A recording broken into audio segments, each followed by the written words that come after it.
ಹರೇ ಕೃಷ್ಣ. ಎಲ್ಲ ಕೇಳುಗರಿಗೂ ಶ್ರೀಮದ್ ಭಾಗವತದ ಅಧ್ಯಯನಕ್ಕೆ ಸ್ವಾಗತ. ಶ್ರೀಮದ್ ಭಾಗವತದ 8ನೆಯ ಸ್ಕಂದದಲ್ಲಿ ಗಜೇಂದ್ರನ ಶರಣಾಗತಿ ಪ್ರಾರ್ಥನೆಯ ಕುರಿತಾಗಿ ನಾವು ತಿಳಿದುಕೊಳ್ಳುತ್ತಿದ್ದೇವೆ. ಗಜೇಂದ್ರನು ಭಗವಂತನ ಕರುಣಾಪೂರ್ಣ ಗುಣವನ್ನು ವಿವರಿಸುತ್ತಿದ್ದಾನೆ. ಯೇ ಯಥಾ ಮಾಂ ಪ್ರಪದ್ಯಂತೆ ತಾಂಸ್ತಥೈವ ಭಜಾಮ್ಯಹಂ. ಭಗವಂತನು ಪ್ರತಿಸ್ಪಂದಿಸುತ್ತಾನೆ. ಸಾಮಾನ್ಯ ಜೀವಿಯು ಬಯಸಿದ್ದನ್ನು ಕೂಡ ಶ್ರೀಕೃಷ್ಣನು ನೀಡುತ್ತಾನೆ. ಶ್ರೀಕೃಷ್ಣನು ಪ್ರತಿಯೊಬ್ಬರ ಹೃದಯದಲ್ಲೂ ನೆಲೆಸಿದ್ದಾನೆ. ಜೀವಿಯು ಬಯಸಿದ್ದನ್ನು ಅವನು ನೀಡುತ್ತಾನೆ. ಈಶ್ವರ ಸರ್ವಭೂತಾನಾಂ ಹೃದ್ದೇಶೇ ಅರ್ಜುನ ತಿಷ್ಠತಿ ಭ್ರಾಮಯನ್ ಸರ್ವಭೂತಾನಿ ಯಂತ್ರಾರೂಢಾನಿ ಮಾಯಯ. ಹೇ ಅರ್ಜುನ, ಪರಮಪ್ರಭುವು ಎಲ್ಲರ ಹೃದಯದಲ್ಲೂ ನೆಲೆಸಿದ್ದಾನೆ.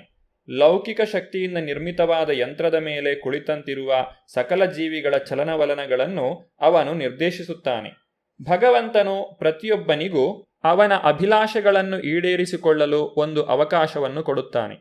ಧ್ರುವ ಮಹಾರಾಜನಂತಹ ಭಕ್ತನು ಕೂಡ ತನ್ನ ತಂದೆಯ ಸಾಮ್ರಾಜ್ಯಕ್ಕಿಂತ ಮಿಗಿಲಾದುದು ಬೇಕೆಂಬ ಲೌಕಿಕ ವರವನ್ನು ಕೇಳಿದನು. ಅವನಿಗೆ ಆಧ್ಯಾತ್ಮಿಕ ದೇಹವು ದೊರೆತರೂ ಸಾಮ್ರಾಜ್ಯ ಕೂಡ ದೊರೆಯಿತು. ಏಕೆಂದರೆ ತನ್ನ ಪಾದಕಮಲಗಳಲ್ಲಿ ಶರಣಾಗುವ ಯಾರಿಗೂ ದೇವೋತ್ತಮ ಪರಮಪುರುಷನು ನಿರಾಶೆ ಉಂಟು ಮಾಡುವುದಿಲ್ಲ. ಆನೆಗಳ ರಾಜನಾದ ಗಜೇಂದ್ರನು ಸದ್ಯದ ಅಪಾಯದಿಂದ ಪಾರಾಗಲು ಮತ್ತು ಪರೋಕ್ಷವಾಗಿ ಲೌಕಿಕ ಜೀವನದ ಅಪಾಯದಿಂದ ಪಾರಾಗಲು ದೇವೋತ್ತಮ ಪರಮಪುರುಷನಿಗೆ ಶರಣಾಗತನಾದುದರಿಂದ ದೇವೋತ್ತಮ ಪರಮಪುರುಷನು ಅವನ ಅಭೀಷ್ಟವನ್ನು ಏಕೆ ಪೂರೈಸಲಾರ? ಭಗವಂತನ ಸೇವೆಯ ವಿನಃ ಬೇರಾವ ಕಾಮನೆಯನ್ನು ಹೊಂದಿಲ್ಲದ ಶುದ್ಧ ಭಕ್ತರು ಸಂಪೂರ್ಣ ಶರಣಾಗತರಾಗಿ ಅವನನ್ನು ಆರಾಧಿಸುತ್ತಾರೆ. ಅತ್ಯಂತ ಅದ್ಭುತವಾದ ಮತ್ತು ಮಂಗಳಕರವಾದ ಅವನ ಲೀಲೆಗಳನ್ನು ಸದಾ ಶ್ರವಣ ಮಾಡುತ್ತಾ ಗಾನ ಮಾಡುತ್ತಾರೆ. ಹೀಗೆ ಅವರು ಸದಾ ದಿವ್ಯಾನಂದ ಸಾಗರದಲ್ಲಿ ಮಗ್ನರಾಗಿರುತ್ತಾರೆ. ಅಂತಹ ಭಕ್ತರು ಭಗವಂತನಲ್ಲಿ ಯಾವುದೇ ಅನುಗ್ರಹಕ್ಕಾಗಿ ಎಂದೂ ಬೇಡುವುದಿಲ್ಲ. ನಾನು ಈಗ ವಿಪತ್ತಿನಲ್ಲಿದ್ದೇನೆ, ಅದಕ್ಕಾಗಿ ಆ ದೇವೋತ್ತಮ ಪರಮಪುರುಷನನ್ನು ನಾನು ಪ್ರಾರ್ಥಿಸುತ್ತಿದ್ದೇನೆ. ಅವನು ಶಾಶ್ವತ, ಅವ್ಯಕ್ತ, ಬ್ರಹ್ಮನೇ ಮೊದಲಾದ ಸಕಲ ಮಹಾತ್ಮರಿಗೆಲ್ಲ ಅವನು ಸ್ವಾಮಿಯಾಗಿದ್ದಾನೆ. ಆಧ್ಯಾತ್ಮಿಕ ಭಕ್ತಿಯೋಗದಿಂದ ಮಾತ್ರ ಅವನು ಲಭ್ಯ. ಅವನು ಅತ್ಯಂತ ಸೂಕ್ಷ್ಮನಾಗಿದ್ದಾನೆ. ಆದ್ದರಿಂದ ಅವನು ನನ್ನ ಇಂದ್ರಿಯಗಳಿಗೆ ನಿಟುಕುವವನಲ್ಲ. ಎಲ್ಲ ಬಹಿರಂಗ ಸಾಕ್ಷಾತ್ಕಾರಕ್ಕೆ ಅವನು ಅತೀತನಾಗಿದ್ದಾನೆ. ಅವನು ಅನಂತ, ಅವನೇ ಮೂಲ ಕಾರಣ. ಅವನು ಎಲ್ಲದರಲ್ಲೂ ಪರಿಪೂರ್ಣನಾಗಿದ್ದಾನೆ. ಅವನಿಗೆ ನನ್ನ ನಮಸ್ಕಾರಗಳನ್ನು ಸಲ್ಲಿಸುತ್ತೇನೆ.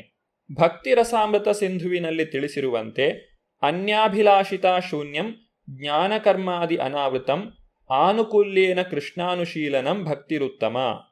ವ್ಯಕ್ತಿಯು ಕಾಮ್ಯಕರ್ಮಗಳಿಂದ ಅಥವಾ ಊಹಾತ್ಮಕ ತಾತ್ವಿಕ ಚಿಂತನೆಗಳ ಮೂಲಕ ಲೌಕಿಕ ಲಾಭ ಅಥವಾ ಪ್ರಯೋಜನಗಳ ಆಸೆ ಇಲ್ಲದೆ ಪರಮಪ್ರಭುವಾದ ಶ್ರೀಕೃಷ್ಣನಿಗೆ ಒಲವಿನಿಂದ ದಿವ್ಯ ಪ್ರೇಮ ಸೇವೆಯನ್ನು ಸಲ್ಲಿಸಬೇಕು. ಅದನ್ನು ಪರಿಶುದ್ಧವಾದ ಭಕ್ತಿ ಸೇವೆ ಎಂದು ಕರೆಯುತ್ತಾರೆ. ಪರಿಶುದ್ಧ ಭಕ್ತರು ದೇವೋತ್ತಮ ಪರಮಪುರುಷನಲ್ಲಿ ಏನನ್ನೂ ಕೇಳಬೇಕಾಗಿಲ್ಲ. ಆದರೆ ಆನೆಗಳ ರಾಜನಾದ ಗಜೇಂದ್ರನು ಸಂದರ್ಭವಶನಾಗಿ ತಕ್ಷಣದ ಅನುಗ್ರಹಕ್ಕಾಗಿ ಬೇಡುತ್ತಿದ್ದ. ಏಕೆಂದರೆ ಅವನಿಗೆ ಪಾರಾಗಲು ಬೇರೆ ದಾರಿಯೇ ಇರಲಿಲ್ಲ. ಪರಮಪ್ರಭುವಿನ ಕರುಣೆಯನ್ನೇ ಸಂಪೂರ್ಣವಾಗಿ ಅವಲಂಬಿಸಿರುವ ಶುದ್ಧ ಭಕ್ತನು ಕೆಲವು ಸಲ ಅನ್ಯ ಮಾರ್ಗವಿಲ್ಲದೆ ಯಾವುದೋ ಅನುಗ್ರಹಕ್ಕಾಗಿ ಪ್ರಾರ್ಥಿಸುತ್ತಾನೆ. ಆದರೆ ಅಂತಹ ಪ್ರಾರ್ಥನೆಯಲ್ಲಿ ಪಶ್ಚಾತ್ತಾಪವೂ ಅಡಗಿದೆ. ಪ್ರಭುವಿನ ದಿವ್ಯ ಲೀಲೆಗಳನ್ನು ಸದಾ ಶ್ರವಣ ಮಾಡುತ್ತಾ ಸಂಕೀರ್ತನೆ ಮಾಡುತ್ತಾ ಇರುವವನು ಲೌಕಿಕ ಲಾಭಗಳನ್ನು ಬಯಸದೇ ಇರುವಂತಹ ನೆಲೆಯಲ್ಲಿ ಸದಾ ಇರುತ್ತಾನೆ. ಸಂಪೂರ್ಣವಾಗಿ ಶುದ್ಧ ಭಕ್ತನಲ್ಲದವನು ಕೀರ್ತನ ಮತ್ತು ನರ್ತನಗಳಿಂದ ಸಂಕೀರ್ತನ ವಿಧಾನದಲ್ಲಿ ದೊರೆಯುವ ಭಾವೋತ್ಕರ್ಷದ ದಿವ್ಯಾನಂದವನ್ನು ಆಸ್ವಾದಿಸಲಾರ. ಸಾಮಾನ್ಯ ಭಕ್ತನಿಗೆ ಅಂತಹ ಭಾವೋತ್ಕರ್ಷವು ಸಾಧ್ಯವಿಲ್ಲ.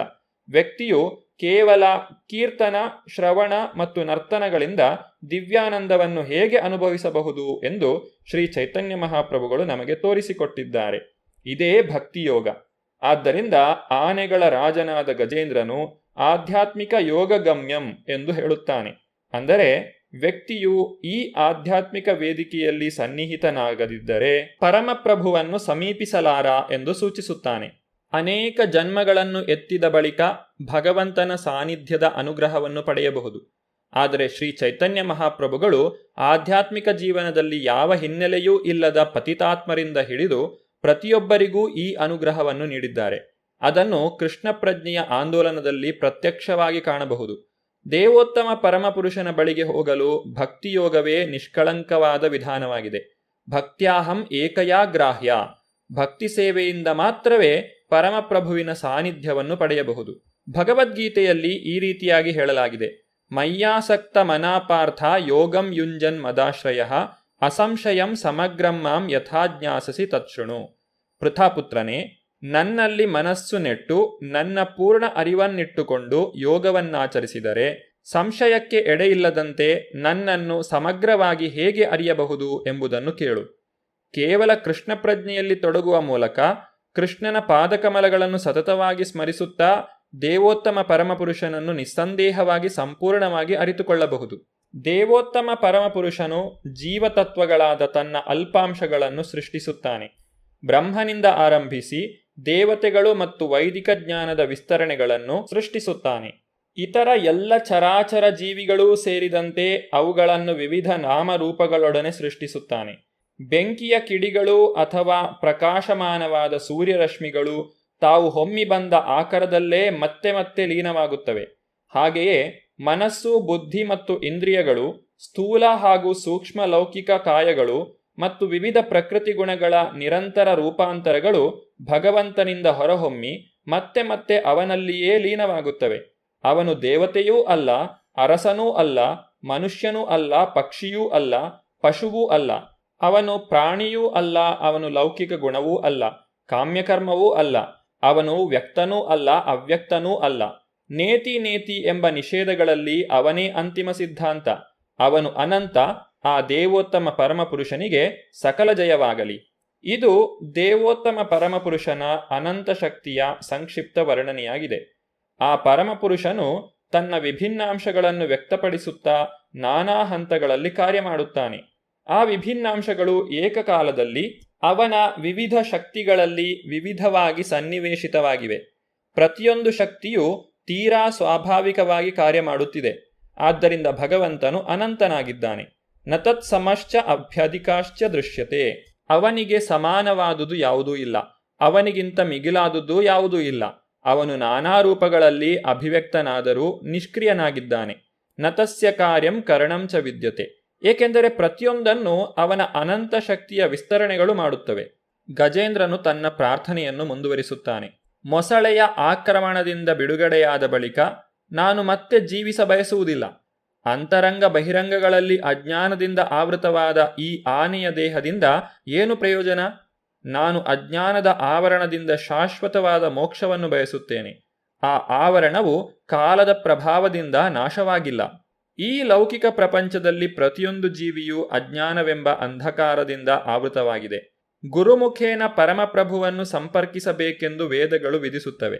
ಅಂತಹ ಗುರುವನ್ನು ಗೌತಮೀಯ ತಂತ್ರದಲ್ಲಿ ಈ ರೀತಿಯಾಗಿ ವರ್ಣಿಸಲಾಗಿದೆ: ಓಂ ಅಜ್ಞಾನ ತಿಮಿರಾಂಧಸ್ಯ ಜ್ಞಾನಾಂಜನ ಶಲಾಕಯ ಚಕ್ಷುರುನ್ಮೀಲಿತಂ ಯೇನ ತಸ್ಮೈ ಶ್ರೀ ಗುರವೇ ನಮಃ. ಅಜ್ಞಾನದ ಕತ್ತಲೆಯಿಂದ ಕುರುಡಾಗಿದ್ದ ನನ್ನ ಕಣ್ಣುಗಳನ್ನು ಜ್ಞಾನದೀಪದಿಂದ ತೆರೆಯಿಸಿದ ನನ್ನ ಗುರುಗಳಿಗೆ ಗೌರವಪೂರ್ವಕ ನಮಸ್ಕಾರಗಳನ್ನು ಸಲ್ಲಿಸುತ್ತೇನೆ.